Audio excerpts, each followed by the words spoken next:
We now begin to look at, in a little bit more detailed way, how a battery cell works. We're opening up the cell and we're looking inside, if you will, to get a better picture of what's really going on inside of this cell to produce that voltage, to discharge energy or to store energy when I either attach it to a load or I attach it to a charger.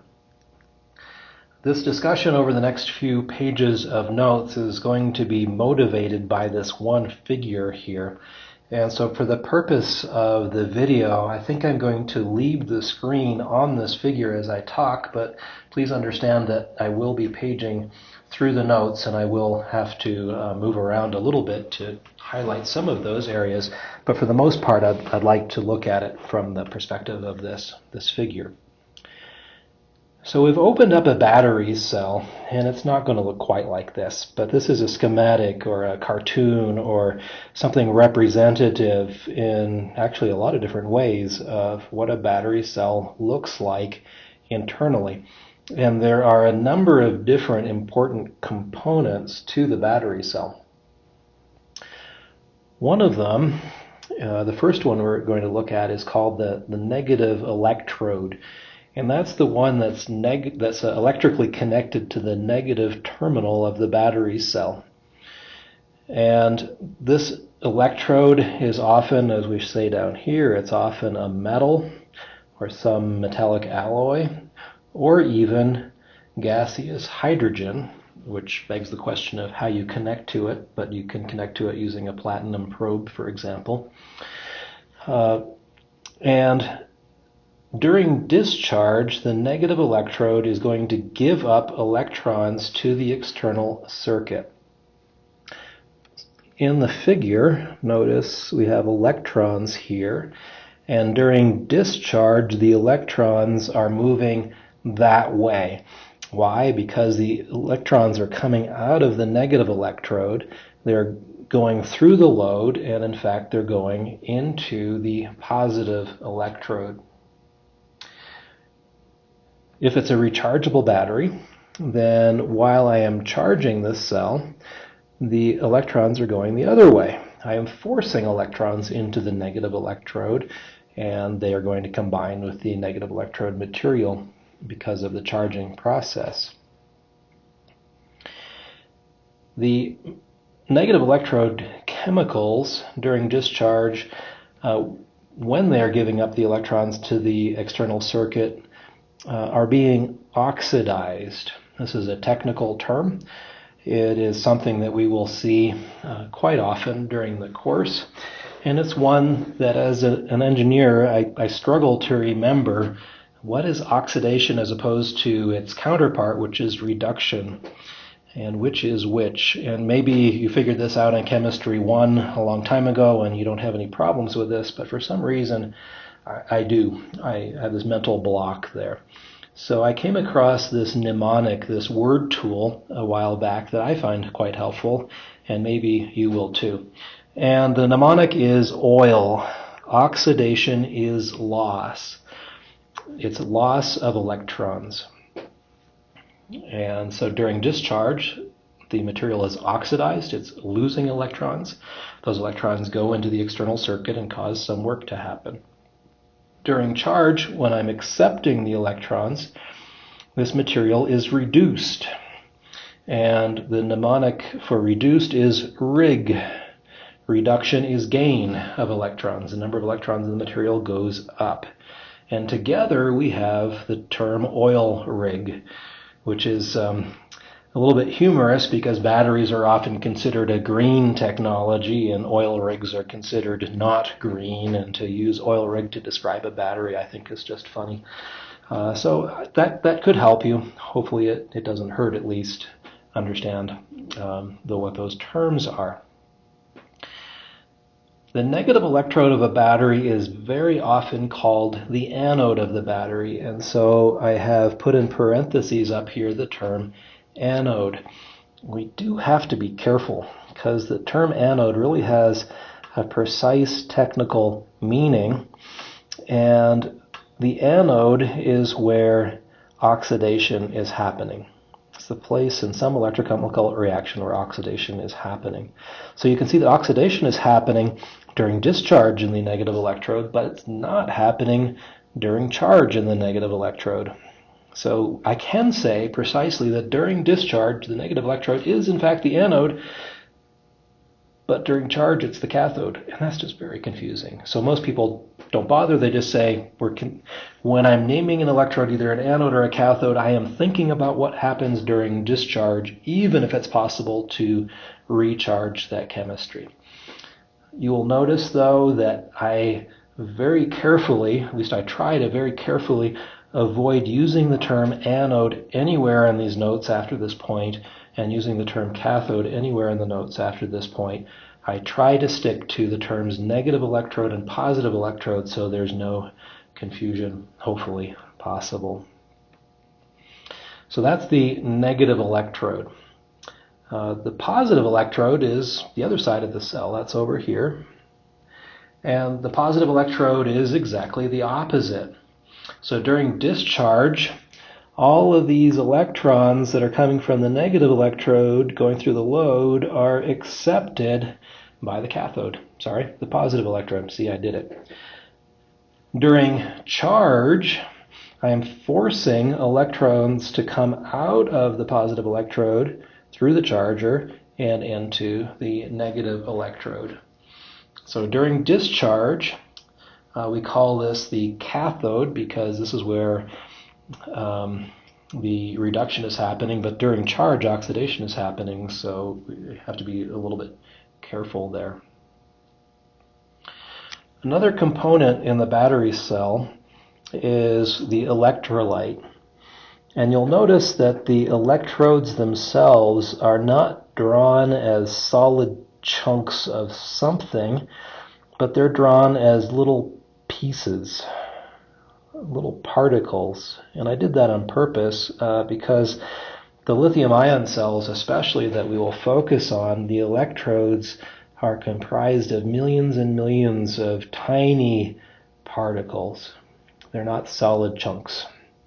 Now a lead-acid battery, other kinds of battery do have solid chunks, but lithium-ion don't. The electrolyte is usually some kind of a fluid or a gel, can be a solid, but those are rare, that permeates this cell. If there are these what we call porous electrodes with lots of particles, the electrolyte permeates all of the pores, all of the space between these particles in both the negative electrode side and the positive electrode side, and through this thing we call the separator that we talk about in a moment. The purpose of the electrolyte is to be a conductor for ions inside of this cell. So outside of this cell, we use wires to conduct electrons. That's what moves outside. The electrons move externally. But internally to the cell, we have movement of ions, and these are negatively charged particles or positively charged particles, and they can move inside the cell, and there has to be some medium through which they move, and that's what the electrolyte is. So some electrolytes are water-based, those are aqueous. Some are organic solvent-based, those are non-aqueous. Inside of these solvents we have dissolved either a salt or an acid or a base. In the notes I just say salt, but it could be any one of those three. And so a salt would be like NaCl, table salt, which dissolves into Na. Gosh, I don't remember my periodic table. I think it's 2 plus and Cl 2 minus, but whatever the charge is, it dissolves into those charged particles and is able then to, it's Na1 plus, so it's Na plus and Cl minus. Anyway, it's able to dissolve into these particles, and these particles are charged, so they're ions, and these ions are what carries the current internal to the cell through this conducting medium called the electrolyte. This electrolyte cannot be electronically conductive. It cannot conduct electrons, because if it does conduct electrons, those electrons are not want to go through this external loop. They're just going to want to go internally from one side of the cell to the other, and it will be a short circuit, and your cell will be discharged immediately and be useless. So whatever this electrolyte is, it must conduct these charged particles, but it cannot conduct electrons. Anything with a positive charge is called a cation. Anything with a negative charge is called an anion. How do you remember that? Maybe cats are happy, so they're positive. I don't know. You can think of a way to remember what a cation is or an anion is, but we will be using those terms quite a lot starting in Chapter 3. The choice of the electrolyte is a design choice. There's many different possibilities. For cells that have voltage less than 2 volts, I can use water as the solvent, what we call an aqueous electrolyte. But if the cell voltage is anything over 2 volts, I cannot use water, because at the 2 volt limit, water starts to dissociate into hydrogen gas and oxygen gas, and I don't have water anymore. So I have to use something else that has a higher breakdown voltage. And so lithium-ion cells, almost all of them, are well above 2 volts, and they cannot use an aqueous water-based electrolyte. They have to use something else, and we'll see that later on. The final element that I talk about in the notes is the separator here. And we'll see a picture of a separator later on when we talk about the lithium-ion cell in particular. But a separator you can think of as some kind of a permeable membrane, and it forces the negative electrode material to be physically separated from the positive electrode material, so there cannot be any touching. If the negative electrode material physically touched the positive electrode material, then there would be a path for electrons to move, and you would short circuit the cell, and then you would have nothing stored. So I have to push them apart somehow. At the same time, I have to allow the ions to go through, these cations and anions to go through. So when you look at the separator material under a high-powered microscope, it looks a little bit like a screen door. And the holes in the screen door are really, really tiny, but they're big enough to let these small ions through, but the pores are small enough so that the positive electrode cannot touch the negative electrode and short out. So it's basically a barrier. It's a permeable barrier to make sure that the cell keeps its charge. I'm going to quickly zoom ahead on the screen here to the table that's in your notes to give a couple of examples of some common electrochemical cells materials that are used. So you open up the hood of your car, you look for the battery in there, and it's a lead-acid battery. And the negative electrode of a lead-acid battery is lead, and the positive electrode is lead oxide, so lead and lead oxide. And you charge and discharge basically by ripping that oxygen off the positive electrode and moving it to the negative electrode, and then a couple of electrons scoot around the external circuit while you're doing that. The electrolyte that's usually used is sulfuric acid, which breaks up into 2H plus and SO4 2 minus inside of the aqueous solution. So it's a water-based solution, which just barely works because the voltage is right at that limit. But this sulfuric acid, I guess, dilutes it enough so that it's still stable roughly at that 2 volt limit. You'll notice that I say here the nominal voltage of a lead-acid battery cell is 2.1 volts. Some places you'll read it to be 2 volts. Again, these nominal voltages are not quite as precise as you might hope them to be. It kind of depends on what your definition is, and the definitions might vary a little bit. But at least for planning purposes, it's around 2 volts or 2.1 volts for a lead-acid cell.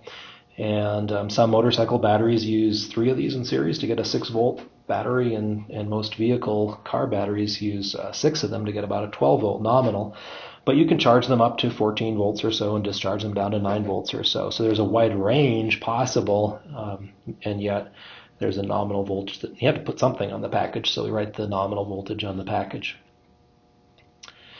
A dry cell. This is old school, AA kind of battery. Zinc used for the negative electrode, manganese oxide, not magnesium, that's manganese oxide used in the positive electrode. The electrolyte is a zinc chloride, and those produce about 1.6 volts. Not an awful lot of energy storage in those, so at least the power capability is a little low, I think, is really the main complaint, because the zinc chloride electrolyte is pretty resistive. And along came what we call alkaline batteries, which have the same negative electrode, the same positive electrode, but they used a potassium hydroxide electrolyte, and that was less resistive. Cell voltage pretty much the same, yet they are better for high power demands like flash photography and things like that. None of those are rechargeable. I think there are some ways of doing it nowadays with some clever techniques, but at least traditionally they're not. Oh, sorry, lead acid is rechargeable. What am I saying? But the dry cell and the alkaline are not really rechargeable unless you are really, really clever. So along came these rechargeable style batteries, the NiCad batteries, or nickel cadmium, and the nickel zinc type batteries, and even zinc air. So NiCads have a cadmium negative electrode and a nickel hydroxide positive electrode, potassium hydroxide electrolyte, and a nominal voltage of 1.35 volts. Now these are not completely drop-in compatible with these for every application. You'll notice the voltage is a little different, but some applications are not that finicky. They don't care too much about the actual voltage of the cells, and you could put a NiCad battery in and it would work just fine. NiCad batteries can be recharged hundreds of times, and they provide the ability not to throw things in the landfill every time you use a battery to its capacity. So those are just some examples, and these are what we call electrochemical cells. We will see when we get to that point that lithium-ion batteries and nickel metal hydride batteries, for that matter, work in a slightly different way, and we can't really talk about them in the same way, but for now this will suffice. I'll go back to the picture here, but I'll continue forward in the notes, trying to give at least a little bit of intuition of why the battery works the way it works, although we won't really be able to understand it fully until we develop all of the models that help with that. But talking about the discharge process of a battery and then the charge process of the battery. So if I have a charged battery cell, somehow it has been charged, don't know how, just have a battery cell fully charged, then it's storing energy. And it's interesting to think about how that could be in a chemical form.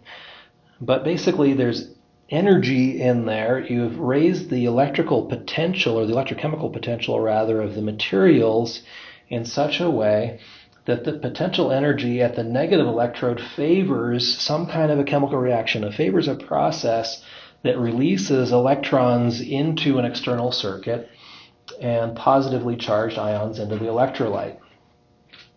And at the same time, by the way the cell is designed, the positive electrode is in a condition where the potential there is advantageous for receiving electrons and for receiving ions from the electrolyte. That's just what it wants to do. And if you get down to the nitty-gritty details, you've moved the orbitals of certain electrons in certain chemicals to higher energy states, and so forth, such that these reactions want to happen. But at a high level, you have an electrical pressure. The negative electrode wants to give up the electrons. The positive electrode wants to accept them. But until I attach a load, there is no path to enable that to happen. So these electrodes just sit there, waiting. It's like I had pushed a rock up to the top of a big mountain. There's gravitational potential energy that could be released if that rock were to roll down the mountain, But until I provide a path for that to happen, that rock's just going to sit there. The potential energy is available, but I can't use it until I provide a path.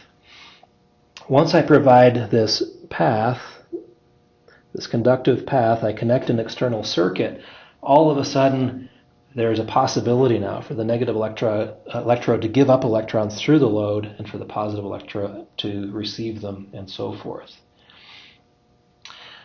This buildup of pressure, of this desire to give up and receive electrons is called the electromotive force, or EMF.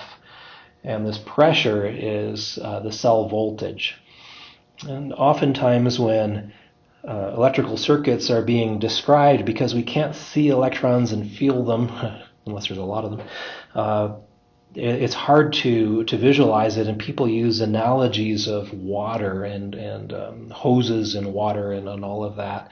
And if you imagine attaching a hose to the water spigot outside your house, well, until you open the valve, there's a lot of built-up water pressure inside the house, but that water can't get out. So in this circuit, until I connect a load, there's all that potential energy there, but nothing happens to it. It just stays stored. But with the water pipe, once I open the valve, the water starts coming out that pipe. Well, again, when I connect the load, the electrons start moving through the circuit. And the water pressure in the house is an analog to the voltage that the cell produces, and it has to do with how much potential there is to push those electrons out. Low voltage, low potential. High voltage, high potential. It really can push those electrons faster or more or whatever.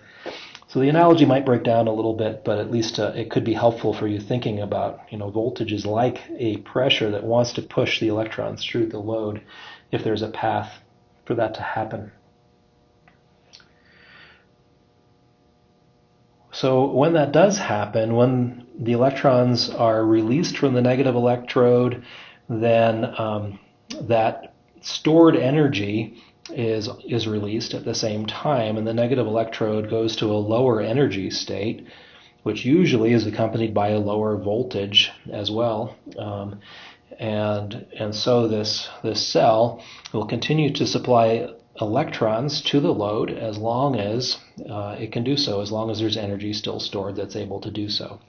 When the energy is exhausted, then the discharge process is complete, or when you remove the load, the discharge process is complete just de facto. So that is the discharge process. Not all cells can be recharged. So primary cells, we mentioned in the previous section, are cells that I can discharge once. I purchase them fully charged, I discharge them once, and then after that I have to recycle them. I can't use them anymore.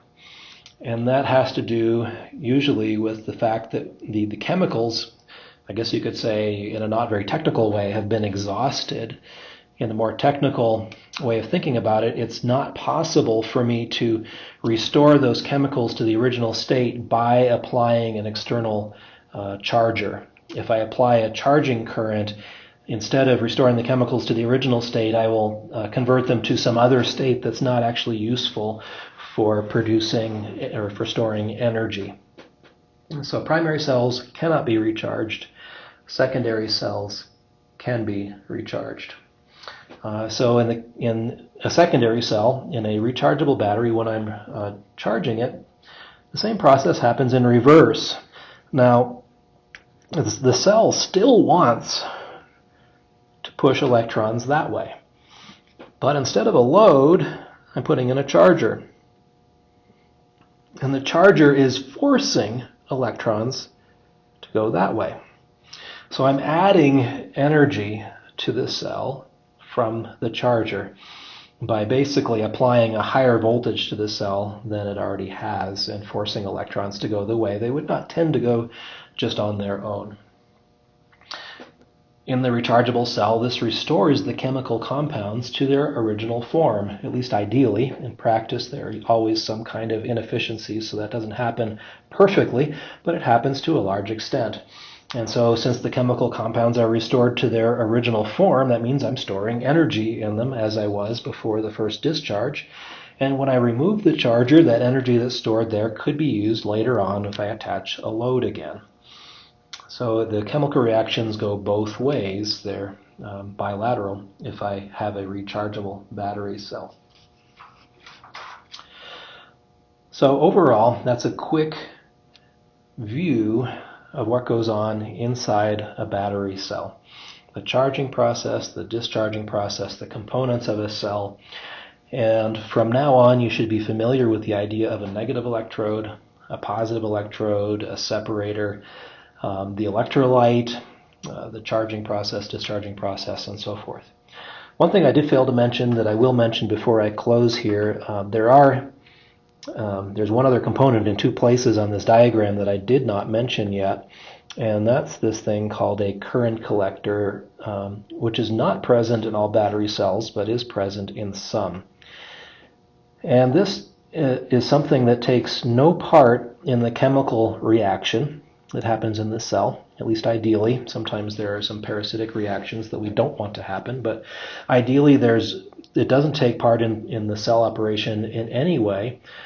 But I did mention that in lithium-ion cells, for example, the electrodes are made up by millions and millions of little particles. And it's not possible for me to attach this wire here to all of these particles. It just, you can't do it.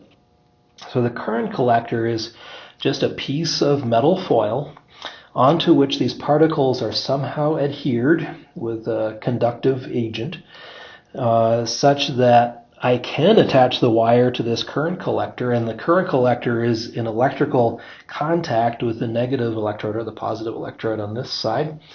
And so it just serves as a convenient way of connecting to this cell. And I've drawn the current collector on the negative electrode as orange because for lithium-ion cells it's almost always a copper foil. I've drawn the current collector as gray on the positive side because in a lithium-ion cell it's almost always an aluminum foil. But different cells have different current collectors, so that coloring is somewhat arbitrary. There are other kinds of cells that have current collectors. It's not only lithium-ion cells, but they do have current collectors on them. I should also mention while this picture is shown that it's my personal convention to always draw, when I'm drawing a cell, the negative electrode on the left-hand side and the positive electrode on the right-hand side. Now this is not a universal convention. Other researchers will do it exactly opposite.